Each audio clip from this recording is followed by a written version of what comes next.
Parliament is making incredibly important decisions. MPs are representing their constituents. The House of Commons is scrutinising the work of government. So it's really important that they have high quality, impartial information in order to do that. And that's the core of what the library does. That's why we're here. We're celebrating 200 years of the House of Commons Library this year, and so much has changed since 1818, but fundamentally the point of the library is the same. It's to help MPs make well-informed decisions and to support a healthy democracy.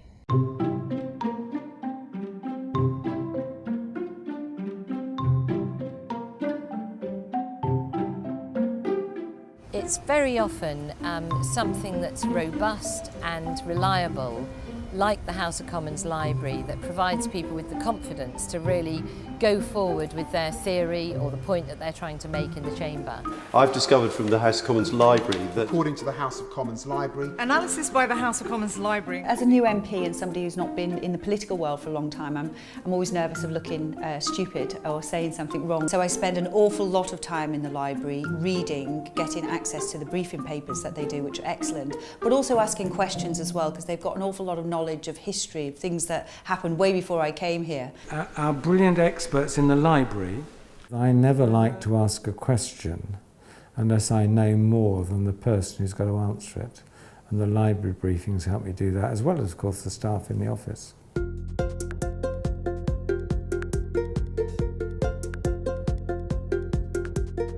When I started nearly 40 years ago, the library was quite different. I started off as an office clerk, mainly cutting up newspaper articles. The biggest change, of course, was computerisation. I was really there at the beginning of that. That laid the way for eventually the online system. The library is much bigger than just what happens in these rooms. Obviously, it's very important that MPs can come and borrow books and work, but we have our research sections as well.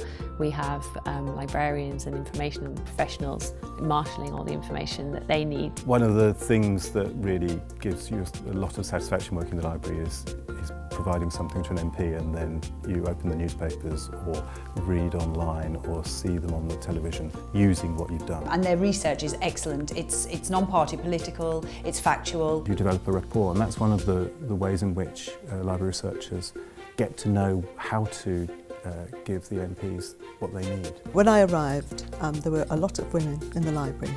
There were some strong role models for me. There was a strict dress code.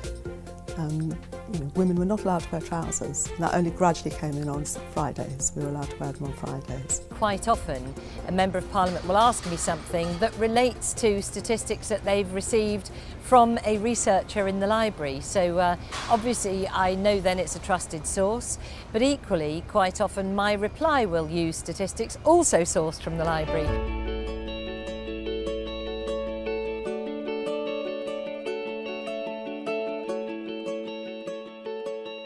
We want to open up the expertise to absolutely everybody, so we make our briefings available online for anybody who's interested, journalists, members of the public, think tank, academics, to see our work and to use it themselves.